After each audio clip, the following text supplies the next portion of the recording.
Hello বন্ধুরা, আমি আজ মৌসুমি চলে এসেছি তোমাদের কাছে হান্ডি চিকেন নিয়ে। আজকে মাটির হাঁড়িতে চিকেন করে দেখাবো তোমাদেরকে। মাটির হাঁড়িটা আমার আগেই কেনা ছিল, আগে অনেকবার করেছি, ওই জন্য হাঁড়িটা মজবুত হয়ে গেছে। হাঁড়িটা খুব ভালো, মুখটাও খুব চওড়া, নাড়াচাড়া করা যাবে। হাঁড়িটা প্রথমে গরম করে একটু নিয়েছি, একদম গ্যাস কমিয়ে দিয়ে দিয়ে করতে হবে। মাটির হাঁড়ি যেহেতু পুড়ে গেলে খাবারে পোড়া পোড়া গন্ধ আসবে। কমিয়ে দিয়ে প্রথমে তেল দিয়ে তেলটা গরম করে তেজপাতা, লবঙ্গ, এলাচ, দারচিনি ফোড়নে দিয়ে দিলাম, শুকনো লঙ্কা, তারপরে পেঁয়াজ দিলাম। পেঁয়াজটা হালকা সরু সরু করে কেটে নিয়েছি, ঝিরঝির করে কেটে দিয়ে দিলাম। পেঁয়াজটা হালকা ভাজতে দেব, যতক্ষণে লাল ভাজা হচ্ছে হোক। আজকে আমি মাংসটা অন্যরকমভাবে করব। অন্য সময় মাখিয়ে রাখি মশলা, কিন্তু আজকে মাখিয়ে রাখিনি। আজকে মাটির হাঁড়িতে করব বলে একদম ডাইরেক্ট ওখানেই সব মশলা দিয়ে কষাবো। অন্যরকম খেতেও সুন্দর হয়েছিল, সেটাই এই রান্নাটাই তোমাদের সাথে শেয়ার করব। বন্ধুরা, আমার যদি ভিডিওগুলো তোমাদের ভালো লেগে থাকে অবশ্যই লাইক করবে, শেয়ার করবে, কমেন্ট করবে, সাবস্ক্রাইব করবে। করলে আমিও তোমাদের বন্ধু হয়ে যেতে পারবো। যারা ভালো ভালো ভিডিও দেয় তাদেরকেও বলবো যে আমাদের পাশে থাকতে, নতুনদের পাশে থাকতে, তাহলে আমরা এগিয়ে যাওয়ার আরও সাহস পাই। পেঁয়াজটা ভালো করে ভেজে নিয়ে আজকে আমি একটু মাংসতে কষা কষা করব বলে একটু ক্যাপসিকাম দেবো। ক্যাপসিকাম কেটে রেখেছি, ক্যাপসিকাম আর টমেটো কেটে রেখেছি দেবো। টমেটোটাও কেটে রেখেছি, দুটো মাঝারি সাইজের টমেটো দিচ্ছি।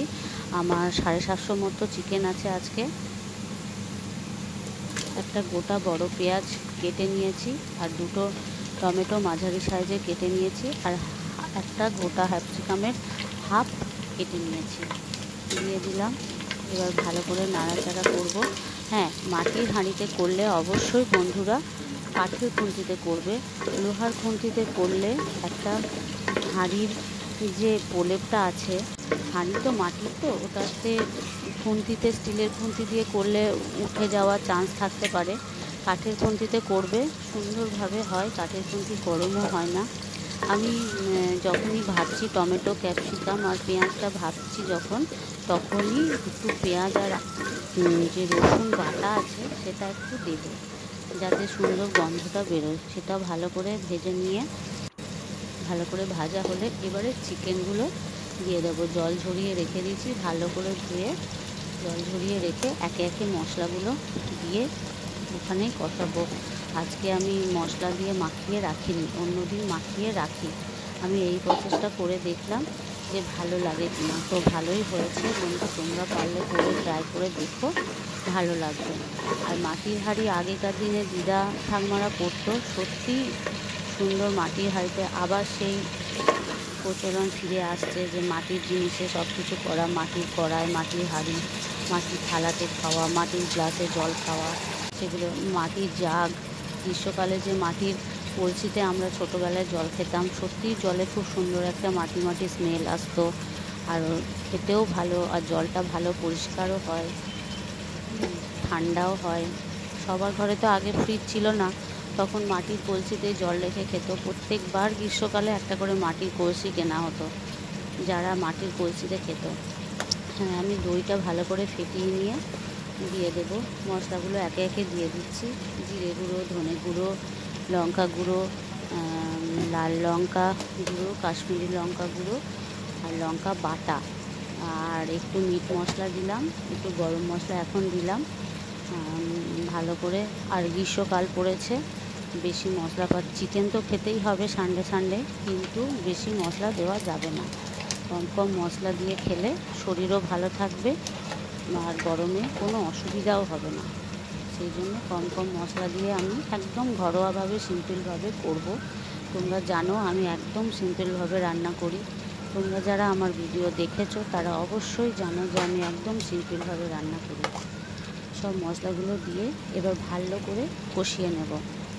আমি কাঁচা লঙ্কা বাটাটাই বেশি দেব, কারণ লাল লঙ্কা গুঁড়োটা অত বেশি দেবো না, জাস্ট কাশ্মীরি লঙ্কা গুঁড়ো দেবো একটু কালারের জন্য। দইটা ভালো করে ফেটিয়ে দিয়ে দিলাম। দইটা দেওয়ার পরে এবারে সব মশলা দেওয়া হয়ে গেছে। হ্যাঁ, গ্যাসটা কমিয়ে দিয়ে মশলাগুলো দেবে যাতে লেগে না যায়। মশলা পুড়ে গেলে খুব বাজে গন্ধ দেবে, মাংসটাও পুরো নষ্ট হয়ে যাবে, গন্ধ দেবে। হ্যাঁ, তবে কাঠের উনুনে করলে, মাটির জিনিসে কাঠের উনুনে যদি করা হয় তবে তার টেস্টই আলাদা হয়। আমরা ছোটোবেলায় যখন মামাবাড়ি যেতাম তখন আমার দিদাদের বা ঠাকুমাদের মাটির জিনিসেই করতো, মাটির কড়াইয়ে রান্না করা, মাটির হাঁড়িতে ভাত করা, এগুলো কিন্তু আমরা পেয়েছি। কিন্তু এখনকার বাচ্চারা পায় না। যদি আমরা কিনে আনি তো তাও গ্যাসে করতে হয়, অনেকেই কাঠের উনুনে করে, কিন্তু আমাদের এখানে জায়গা নেই, আমরা কোয়ার্টারে থাকি, জায়গা নেই, অতএব গ্যাসেই করতে হবে। ভালো করে নেড়ে নিয়ে আলুগুলো আলাদাই ভেজে রেখেছি। আমি মাংসতে আলু দিতে খুব পছন্দ করি, এক পিস করে হলেও আলু খেতে ভালো লাগে মাংসতে। আলুগুলো আলাদা করে ভেজে রেখেছি। ভেজে এবারে হলুদটা মনে হলো একটু কম হয়েছে, তাই হলুদটা একটু দিয়ে দিলাম। একটু লঙ্কা বাটাও দিয়ে দেবো পরে, আবার দেখবো যে কেমন ঝাল হয়েছে নাকি। কারণ মাটির হাঁড়ি গরম হয় না বেশি, কাপড় দিয়ে ধরলেও হয়, না ধরলেও হয়, হালকা জাস্ট ধরেছি যাতে না নড়ে, নড়লে হাঁড়ি টাড়ি সব উল্টে পড়ে যাবে। ভালো করে নেড়ে আলুগুলো দিয়ে দিলাম। আমি ঢাকা দিয়ে দিয়ে করব, চিকেন করতে বেশি সিদ্ধ হতে সময় লাগে না। হালকা ঢাকা দিয়ে দিয়ে করলে আর গ্যাসটা কমিয়ে কমিয়ে দিয়ে করলে একটু হাতে সময় নিয়ে করতে হবে, তাড়াহুড়ো করলে কিন্তু হবে না। ঢাকা দিয়ে দিয়ে কষিয়ে নেব, জাস্ট একটু জল দেব যাতে একটুখানি ভালো মতো সিদ্ধ হয়। গ্যাস কমিয়ে দিয়ে দিয়ে কাসুরি মেথিটা কষানোর সময় দিয়ে দিলাম, ভালো করে হাতে ক্রাশ করে দিয়ে দিলাম। এবারে নেড়ে দেবো। ধনেপাতা পরে দিলেও হবে, কিন্তু আমি ধনেপাতা আজকে আর দেবো না, ধনেপাতা দিলেও ভালো লাগে। ভালো করে কষিয়ে নিচ্ছি, বারবার ঢাকা খুলে খুলে কষিয়ে নিচ্ছি, ঢাকা দিয়ে দিয়ে করছি, সেই জন্য বেশি জল লাগবে না, জল বেরোচ্ছে আলু টালু মশলা থেকে, জল আলুগুলো সিদ্ধ হয়ে যাবে, মশলা থেকে যে জলগুলো বেরোবে, নুন দেওয়া আছে যেহেতু। এবার একটু গরম জল করে দিয়ে দিলাম। মাংস তো সবসময় গরম জল ইউজ করাই ভালো, তাহলে ভালো সিদ্ধ হয়ে যাবে মাংসগুলো। কম জলই দিলাম, দেখে নিচ্ছি কতটা জল হলো। আর একটু মনে হচ্ছে জল দিতে হবে, একটু আস্তে আস্তে হবে, তাহলে গরম থাকবে, অনেকক্ষণ সুন্দর থাকবে। আমি একটা মাটির হাঁড়ির ঢাকনা কিনবো ভাবছি, কিন্তু সেই হাঁড়ির সাইজে আমি পাচ্ছি না। হাঁড়ির সাইজে ছোট হয়ে যাচ্ছে, ছোট হাঁড়ি, কিন্তু বড় হাঁড়ির সাইজে পাচ্ছে না, ওই জন্য আমি এখন স্টিলের ঢাকনাই ইউজ করছি। আমাকে খুঁজতে হবে এখন পাওয়া যায় কি না। আমার মোটামুটি মাংস মনে হচ্ছে রেডি হয়ে গেছে, দেখে নিই আলুটা সিদ্ধ হয়েছে নাকি। আলুটা যদি সিদ্ধ না হয় তাহলে আবার একটুখানি সিদ্ধ করার জন্য দিতে হবে। হ্যাঁ, মনে হচ্ছে সিদ্ধ হয়নি, একটু হবে, একটু দিয়ে দিই সিদ্ধ করতে, আবার ঢাকা দিয়ে দিই। একটু পরে আবার চিকেনটা তুলে দেখব যে সিদ্ধ হয়েছে কি না।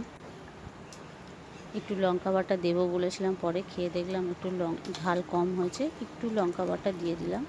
অনেকে ভাবে যে কাঁচা লঙ্কা দিলে পরে গন্ধ আসে, কখনোই না। ওটাকে যদি তুমি ফুটিয়ে নাও তাহলে কখনোই গন্ধ আসবে না।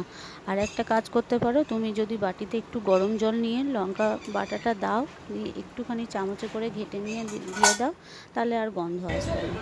দিয়ে দিলাম, আমার খাবার রেডি। বরকে খেতে বলেছি, বর খেয়ে বলছে দারুণ হয়েছে। খেয়ে বলো, খেয়ে বলো, খুব সুন্দর হয়েছে। মেয়েকে এখনো দিইনি। ভালো হয়েছে? হ্যাঁ, মেয়েকে শুধু জিজ্ঞাসা করলাম ভালো হয়েছে, ও বলছে হ্যাঁ। মেয়েকে এখনো ঝোল দিইনি, ও শুধু শাক ভাত খাচ্ছে। Bye bye.